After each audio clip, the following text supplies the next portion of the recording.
Hello बच्चों, आज हम पढ़ेंगे वसा। इससे पहले वीडियो में हम प्रोटीन और कार्बोहाइड्रेट के बारे में पढ़ चुके हैं और आज हम जो है वो वसा के बारे में पढ़ेंगे। वसा क्या है? वसा भोजन के पोषक तत्वों में एक अति आवश्यक तत्व है जो कि शरीर को ऊर्जा प्रदान करता है। अब वसा जो है वो रासायनिक यौगिकों का मिश्रण है। रासायनिक यौगिकों से बना हुआ एक तत्व है जो कि कार्बन, हाइड्रोजन और ऑक्सीजन से मिलकर बना होता है। ठीक है, तो वसा जो है वो किस तरह का रासायनिक यौगिक है? इसमें कार्बन, हाइड्रोजन तथा ऑक्सीजन से ये मिलकर बना होता है। परंतु इसमें जो कार्बोहाइड्रेट की तुलना में जो है ऑक्सीजन की मात्रा बहुत ही कम होती है। यानी कि कार्बोहाइड्रेट में जो यौगिकों रासायनिक यौगिकों का मिश्रण होता है वो उसमें ऑक्सीजन की मात्रा अधिक होती है, लेकिन वसा में जो है ऑक्सीजन की मात्रा जो है वो बहुत ही कम होती है। वसा सामान्यतः 20 डिग्री सेल्सियस ताप पर ठोस अवस्था में होते हैं, जैसे कि घी है, बटर है, मक्खन है, ये चीज़। लेकिन परंतु वो यदि इसी ताप पर द्रव अवस्था में होते हैं तो उनको तेल कहते हैं। जैसे सरसों का तेल है, रिफाइंड है, या तिल का तेल है, बादाम का तेल है, इन सबको हम द्रव अवस्था में ये होते हैं तो हम इनको तेल कहते हैं। और ठोस अवस्था में ये वसा जैसे मक्खन, घी वगैरह कहलाती है, और द्रव अवस्था में, तरल अवस्था में ये तेल कहलाते हैं। अब जो ये वसा जो होती है वो जल में पूरी तरह से अघुलनशील होती है। मतलब जो वसा, जो फैट्स होता है वो वसा में घुलता नहीं है, लेकिन वसा जो है वो अन्य पदार्थों में, जैसे कि क्लोरोफॉर्म है, बेंजीन है, पेट्रोलियम है, इन विलायकों में जो है वो वसा आसानी से घुल जाती है। जैसे कि आपने देखा है जब हमारे कपड़ों पे जब चिकनाई के धब्बे लग जाते हैं घी, तेल वगैरह के, तो ये नॉर्मल पानी से, सर्फ से नहीं छूटते, बल्कि इनको जो है वो शुष्क धुलाई द्वारा छुटाया जाता है। जैसे कि तब हम इन पदार्थों का इस्तेमाल करते हैं विलायकों का, जैसे क्लोरोफॉर्म है, बेंजीन है, पेट्रोल। तो इसमें जो है चिकनाई के धब्बे आसानी से छूट जाते हैं। क्यों छूट जाते हैं? क्योंकि वसा जो है वो पानी में अघुलनशील होती है, मतलब पानी में नहीं घुलती है, लेकिन जो वसा है वो इन पदार्थों में आसानी से घुल जाती है। अब आ जाता है वसा प्राप्ति के स्रोत, कि वसा हमें किन किन पदार्थों से प्राप्त होती है। तो वसा प्राप्ति के स्रोतों को हम दो भागों में बांट सकते हैं एक तरह से। एक है वनस्पति जगत से प्राप्त होने वाली वसा, दूसरी है प्राणी जगत से प्राप्त होने वाली वसा। तो वनस्पति जगत से प्राप्त होने वाली वसा में जैसे वनस्पति तेल आएंगे, हमारे ड्राई फ्रूट्स आएंगे, और मूंगफली वगैरह जिनसे तेल निकलता है। ठीक है, ये सब चीज़ आएंगे। और जो प्राणी जगत से प्राप्त होने वाली वसा है उसमें घी है, मक्खन है, हमारा पनीर है, दूध से बनी चीज़ें हैं, अंडा, मांस, मछली, मछली का तेल, यकृत, ये सब क्या है? ये वसा के अच्छे स्रोत हैं। इन सब में वसा की भरपूर मात्रा पाई जाती है। अब 1 ग्राम वसा में जो है, 1 ग्राम वसा के ऑक्सीकरण से हमारे शरीर को लगभग 9.3 किलो कैलोरी ऊर्जा प्राप्त होती है। मतलब 1 ग्राम वसा से 9.3 किलो कैलोरी ऊर्जा हमारा शरीर प्राप्त करता है। अब हम पढ़ेंगे वसा के कार्य, कि वसा हमारे शरीर के लिए क्या क्या कार्य करता है, या वसा हमारे शरीर के लिए किस तरह से उपयोगी है, क्या महत्व है हमारे शरीर में वसा का। तो आइए चलिए पढ़ते हैं अब हम वसा के क्या क्या कार्य होते हैं। सबसे पहला कार्य है वसा का। वसा जो है, सबसे पहला कार्य है इसका कि शरीर में भोज्य पदार्थ के रूप में संचित रहती है। जो ये वसा है वो हमारे शरीर में भोज्य पदार्थ के रूप में संचित रहती है। जो हम भोजन में जो वसा ग्रहण करते हैं, जो हम वसा लेते हैं अपने भोजन में, तो वो जो वसा है वो वसा हमारे शरीर में ऊतकों के रूप में एकत्र, वसा ऊतकों के रूप में एकत्र हो जाती है। और ये जो एकत्र हुई वसा है, जो मतलब हमारे शरीर में जाकर वसा इकट्ठी हो जाती है, संचित हो जाती है, वो हमारे शरीर के लिए विशेष तरह से उपयोगी होती है। जिस समय हमारा शरीर अन्य ऊर्जा उत्पादक भोज्य पदार्थ पदार्थों से ऊर्जा नहीं ले पाता है, तो उस समय जो है ये हमारे शरीर में संचित वसा जो होती है, मतलब एकत्र वसा होती है, उस समय वह वसा जो है हमारे शरीर को ऊर्जा प्रदान करती है। जैसे हमारे शरीर में जो है मेन कार्य जो है वो कार्बोहाइड्रेट का है ऊर्जा प्रदान करना, लेकिन जब हमारा शरीर को कार्बोहाइड्रेट से ऊर्जा प्राप्त नहीं होती है, कार्बोहाइड्रेट जो हमारे शरीर में नहीं ले रहे हैं हम भोज्य पदार्थों में, हमारे शरीर को कार्बोहाइड्रेट से जब ऊर्जा नहीं मिल पा रही है, तब हमारा शरीर जो है वसा जो हमारे शरीर में एकत्र रहती है, संचित रहती है वसई ऊतकों के रूप में, तब हमारा शरीर जो है वो इस तरह से मतलब वसा जो संचित वसा है उससे ऊर्जा लेना शुरू कर देता है, जिससे शरीर को कमजोरी नहीं होती है और शरीर को कार्य करने की शक्ति प्राप्त होती है। इस तरह से जो है पहला कार्य जो है इस वसा का वो शरीर में भोज्य पदार्थ के रूप में संचित रहती है। दूसरा है इसमें अधिक समय तक ऊर्जा उत्पन्न करने में उपयोगी। जो वसा है हमारे शरीर में काफ़ी समय तक ऊर्जा उत्पन्न करने में सहायता प्रदान करती है। जैसे हम अन्य भोज्य पदार्थ लेते हैं तो वो केवल हमें उसी समय ऊर्जा प्रदान करते हैं जिस समय हम भोजन ग्रहण करते हैं, लेकिन कुछ समय बाद 2-3 घंटे बाद जब भोजन पच जाता है तो हमारे शरीर में फिर से भूख लगने लग जाती है और हमारा शरीर जो है वो कमजोरी महसूस करने लगता है। लेकिन जो वसा युक्त जो भोजन हम ग्रहण करते हैं वो हमारे शरीर में काफ़ी समय तक ऊर्जा प्रदान करता है और हमें काफ़ी देर तक भूख नहीं लगती है।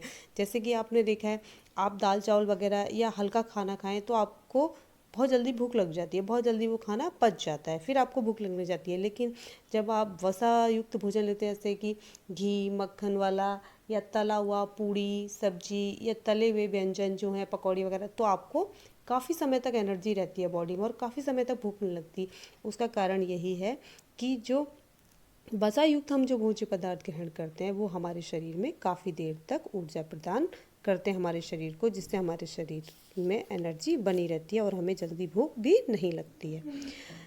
तीसरा है वसा से ग्रहण किए गए भोजन का मूल्य बढ़ता है। मूल्य कैसे बढ़ता है भोजन का? आप लोग जानते हैं कि कुछ जो विटामिन, अभी इसके आगे हम बाद में विटामिन भी पढ़ेंगे, जो कुछ विटामिन होते हैं, जैसे विटामिन ए डी ई और के, ये विटामिन जो हैं वो वसा में ही घुलनशील होते हैं। लेकिन जब हम वसा युक्त भोजन नहीं लेंगे तो ये जो विटामिन हैं, विटामिन ए डी ई और के, वो वसा में घुलनशील होते हैं। तो जब हमारे शरीर को वसा प्राप्त नहीं होगी तो ये विटामिन भी हमारे शरीर को नहीं प्राप्त होंगे, क्योंकि ये विटामिन वसा में घुलनशील होते हैं और वसा न मिलने के कारण शरीर तक ये विटामिन नहीं पहुंच पाएंगे। उससे क्या होगा, हमारे शरीर में इन विटामिन्स की कमी हो जाएगी, क्योंकि हम ये विटामिन्स लेंगे भी खाएंगे भी भोज्य पदार्थों के माध्यम से, तब भी हमारे शरीर में वसा की कमी होने के कारण ये हमारे शरीर में विटामिन्स का शोषण नहीं हो पाएगा, इसका पोषक तत्व इन विटामिन्सों का नहीं मिल पाएगा। तो इससे क्या होगा, इन विटामिन्स की कमी से जो होने वाले रोग हैं वो धीरे धीरे शरीर में वो रोग होने लग जाएंगे जो इन विटामिन्स की कमी से होते हैं। तो इस तरह से जो वसा से ग्रहण किया गया भोजन होता है वो मूल्यवान होता है, क्योंकि उसमें ये विटामिन्स घुलनशील होते हैं। इसलिए इस वसा से ग्रहण किए गए वसा युक्त ग्रहण किया गया जो भोजन है उसका मूल्य जो है वो बढ़ जाता है। अगला है, वसा से आवश्यक वसीय अम्ल भी प्राप्त होते हैं। जो हम वसा ग्रहण करने से क्या होता है, शरीर को जो आवश्यक वसीय अम्ल यानी फैटी एसिड जो होते हैं वो भी प्राप्त होते हैं। ये वसा अम्ल जो होते हैं वो स्वास्थ्य के लिए अत्यधिक आवश्यक और उपयोगी होते हैं। ये जो वसा अम्ल होते हैं वो शरीर की वृद्धि और विकास के लिए बहुत आवश्यक होते हैं और जो हमारी स्किन जो होती है, त्वचा जो होती है, उसको भी स्वस्थ रखने में मदद करते हैं। और आवश्यक वसा अम्लों की पूर्ति होने से क्या है, व्यक्ति के हृदय और गुर्दों को भी बल मिलता है, मतलब हृदय और गुर्दे भी मजबूत होते हैं। पांचवा है इसमें कि वसा जो है वो शरीर को सुरक्षा प्रदान करती है। वसा शरीर को विभिन्न प्रकार से सुरक्षा प्रदान करती है। शरीर के जो कुछ कोमल अंग होते हैं, कोमल अंग जैसे कि हृदय है, गुर्दे हैं, इनके चारों ओर क्या है वो वसा एकत्र हो जाती है और इन अंगों को बाहरी आघातों से सुरक्षा प्रदान करती है। मतलब ये जो हमारा हृदय और गुर्दे हैं उसके चारों ओर वसा की एक लेयर जैसी जम जाती है, परत बन जाती है, जम जाती है इसकी वसा की। इस कारण से अगर शरीर में बाहर से कोई चोट वगैरह भी लगती है तो डायरेक्ट हृदय मतलब हार्ट और गुर्दों को नहीं लगती है, क्योंकि उसके ऊपर से वसा की जो लेयर होती है वो बाहरी आघातों से सुरक्षा करती है। अगला है इसमें शरीर को ताप के नियमन में सहायक। अब वसा जो है हमारे शरीर के तापक्रम को नियमित बनाए रखने में भी महत्वपूर्ण योगदान प्रदान करती है। ये जो हमारा जो शरीर है, पूरे शरीर में जो हमारी स्किन है उसके नीचे जो है वो वसा की एक तह सी बनी रहती है, मतलब एक परत बनी रहती है। और वसा की यह जो परत होती है वो ताप की कुचालक होती है, और कुचालक होने के कारण बाहरी पर्यावरण का अगर तापक्रम बढ़ता भी है, हमारे आसपास जो पर्यावरण है उसका बाहरी तापक्रम अगर बढ़ भी जाता है तो भी ये जो परत है वो हमारे शरीर के तापक्रम को सामान्य बनाए रखती है। आपने देखा है जब बहुत ज़्यादा गर्मी होती है, लेकिन कितनी भी गर्मी हो तब भी हमारा शरीर एडजस्ट कर लेता है ना। वो क्यों करता है? इसीलिए एडजस्ट कर पाता है कि बाहर हम धूप में भी निकलते हैं, गर्मी भी होती है, लेकिन जो हमारे स्किन के नीचे जो वसा की परत जमा होती है वो क्या है, ताप की कुचालक होती है। इस कारण जो है हमारा शरीर उस गर्मी को सहन कर लेता है, और थोड़ी देर बाद जब पसीना निकलता है तो हमारा शरीर जो है वो अपने आप नॉर्मल हो जाता है। मतलब बाहरी पर्यावरण से भी हमारी जो त्वचा है, शरीर है, वो एडजस्टमेंट कर लेता है। वो किस कारण कर पाता है? इसीलिए कर पाता है क्योंकि हमारे शरीर में जो है वो वसा की लेयर रहती है जो जो ताप को सहन करने में मदद करती है।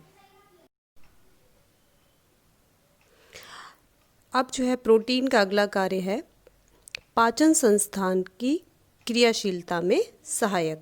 पाचन संस्थान की क्रियाशीलता में सहायता प्रदान करता है वसा। वसा जो है हमारे आंतों और आमाशय को चिकना बनाए रखने में मदद करता है। उससे क्या होता है कि जो आते हैं वो अपना स्वाभाविक कार्य जो है वो कर पाती हैं। अगर आते और आमाशय चिकने ना बने रहे, वसा की कमी हो जाए तो उसमें क्या है, धीरे धीरे घाव बनने लग जाते हैं, जो कि आगे चलकर भयानक स्थिति हो जाती है। और इसमें ही आगे चल के जो है वो पाइल्स वगैरह की प्रॉब्लम होने लग जाती है। तो वसा जो है पाचन संस्थान की क्रियाशीलता को सुचारू बनाए रखती है। अगला इसमें प्रोटीन की बचत में सहायक। हमारे शरीर में एक क्रम है कि हमारा शरीर सबसे पहले जो है ऊर्जा कार्बोहाइड्रेट से प्राप्त करता है। अगर कार्बोहाइड्रेट से हमें ऊर्जा प्राप्त नहीं होती है तो हमारा शरीर वसा से ऊर्जा लेता है, और अगर हमारे शरीर में वसा से भी ऊर्जा प्राप्त नहीं हो रही है तब हमारा शरीर क्या करता है, प्रोटीन के माध्यम से ऊर्जा लेना शुरू कर देता है। इस कारण क्या होता है कि प्रोटीन जो अपना मुख्य कार्य है वह शरीर की वृद्धि एवं विकास करना, वो नहीं कर पाता है और ऊर्जा प्रदान करने का कार्य करने लग जाता है। इस कारण क्या है, हमारे शरीर में प्रोटीन कुपोषण की स्थिति आने लग जाती है। इससे क्या होता है कि प्रोटीन की कमी से होने वाले जो रोग हैं वो हमारे शरीर में होने लग जाते हैं। इस तरह से जब वसा हमारे शरीर को ऊर्जा प्रदान करती है तो वो प्रोटीन की बचत में सहायता प्रदान करती है। अगला है इसमें स्वाद प्रदान करना। ये तो हम सभी जानते हैं कि वसा युक्त जो भोजन होता है वो अत्यधिक स्वादिष्ट होता है। ऐसे घी युक्त, मक्खन, मलाई वाला भोजन जो है वो हमको अधिक स्वादिष्ट लगता है। अगर हम उबली हुई सब्जी खा रहे हैं वो हमें उतनी स्वादिष्ट नहीं लगेगी। अगर हम इसकी जगह फ्राई की हुई सब्जी खा रहे हैं, पूड़ी पराठे पकौड़ी खा रहे हैं, तो वो हमें अधिक स्वादिष्ट लगते हैं। तो वसा का एक कार्य भोजन को स्वाद प्रदान भी करना आता है। अब हमने भोजन के कार्य पढ़ लिए, अब हम पढ़ते हैं वसा की कमी से हमारे शरीर में क्या हानियाँ होती हैं। तो वसा की कमी से सबसे पहले हमारे शरीर की जो स्किन होती है, त्वचा होती है, वो खुरदरी होना शुरू हो जाती है, और खुरदरी होने के कारण उसमें बीच बीच में जो है वो दरारें पड़ने लग जाती हैं, और ये अगर दरारें ज़्यादा बढ़ जाएं तो ब्लड भी निकलना शुरू हो जाता है। आपने देखा है जाड़ों में जब हमारी स्किन रूखी हो जाती है तो हम उसको ठीक करने के लिए क्या लगाते हैं, कोई भी ऑयली पदार्थ लगाते हैं, चाहे हम घी लगाएं, मक्खन लगाएं, घरेलू पदार्थ, और या बाज़ार की हम लगाते हैं तो कोई ऑयली क्रीम लगाते हैं या वैसलीन लगाते हैं। ये चीज़ें हम यूज करते हैं। क्यों यूज करते हैं? क्योंकि इसमें वसा होती है। तो वसा की अगर हमारे शरीर में कमी हो जाए तो हमारी त्वचा रूखी होने लग जाती है, और वसा की कमी के परिणाम स्वरूप बच्चों और किशोरों में जो है शारीरिक वृद्धि भी रुक जाती है, और इसकी कमी से त्वचा में विकार भी आने लग जाते हैं। और अगर वसा की कमी हो जाए तो इससे हमारे पैरों में जो है वो सूजन भी आने लग जाती है, और अगर वसा की समुचित मात्रा नहीं होती तो उन विटामिन्स की कमी होने लग जाती है जो कि वसा में घुलनशील है, A, D, E और K। इससे क्या होता है, अगर हमारे शरीर में वसा की कमी है तो इन विटामिन तो वसा में जो घुलने वाले विटामिन हैं उनकी भी हमारे शरीर में कमी हो जाती है। इस कारण से क्या होता है कि जो विटामिन ए, डी, ई और के की कमी से जो होने वाले रोग हैं वो हमारे शरीर में रोग होने लग जाते हैं। और अगर व्यक्ति थोड़ा सा भी कार्य कर ले तो बहुत ही जल्दी थकान महसूस करने लग जाता है और चुस्ती फुर्ती जो है उसकी कम होने लग जाती है। व्यक्ति जो है वो सुस्त सा रहने लग जाता है। और इसके अलावा अगर वसा की शरीर में कमी हो जाए तो व्यक्ति का वजन भी घटने लग जाता है तेजी से। अब आता है शरीर में वसा की अधिकता से। अब शरीर में वसा की अधिकता से क्या हानियाँ होती हैं? अगर हमारे शरीर में वसा की अधिकता हो जाए तो क्या होता है कि वसा की एक परत सी जमने लग जाती है। ये जो परत है वो रक्त धमनियों के ऊपर जमने लग जाती है। इस कारण से क्या होता है, जो इस परत के जमने से रक्त धमनियाँ जो हैं वो संकरी हो जाती हैं, मतलब उनका रास्ता जो है वो छोटा हो जाता है। और इसके परिणाम स्वरूप क्या होता है, जो रक्त का संचालन होता है, जो रक्त का प्रवाह होता है वो सुचारू रूप से नहीं हो पाता और इस स्थिति को हम एथेरोस्क्लेरोसिस कहते हैं। जब वसा की अधिकता से क्या होता है कि रक्त की धमनियों में रक्त का प्रवाह जो है वो तेज़ी से नहीं हो पाता। इस कारण जो है हमारे हृदय तक भी रक्त ढंग से नहीं पहुंच पाता। और अगर वसा की मात्रा ज़्यादा हो जाए तो कोलेस्ट्रॉल का स्तर भी हमारे शरीर में बढ़ जाता है। इससे क्या होता है, हार्ट अटैक वगैरह होने की संभावना ज़्यादा हो जाती है और व्यक्ति की इससे मृत्यु भी हो सकती है। और हृदय की ये जो चारों ओर वसा एकत्र हो जाती है, इससे जो है हृदय की जो सामान्य गतियाँ हैं उनमें भी बाधा होने लग जाती है। और अगर वसा की मात्रा ज़्यादा हो जाए तो ओबेसिटी नामक रोग भी हो जाता है, जिसे हम मोटापा भी कहते हैं। और ओबेसिटी की वजह से, मोटापा होने की वजह से अन्य रोग जैसे मधुमेह, जिसे हम डायबिटीज कहते हैं, वो भी होने लग जाते हैं। इसके कारण हमारे गुर्दे जो हैं वो कमज़ोर होने लग जाते हैं। और वसा की अधिक मात्रा ग्रहण करने से हमारी पाचन क्रिया भी बिगड़ जाती है। इससे क्या होता है, हमारे शरीर में अपच और दस्त वगैरह होने लग जाते हैं। तो हमने पढ़ा, आज हमने वसा के बारे में, वसा के प्राप्ति के स्रोत, वसा के कार्य। अब जो है अगले नेक्स्ट टॉपिक में हम विटामिन्स पढ़ेंगे। मैं आशा करती हूँ कि आप लोगों को वसा अच्छे से समझ आ गया होगा। ओके।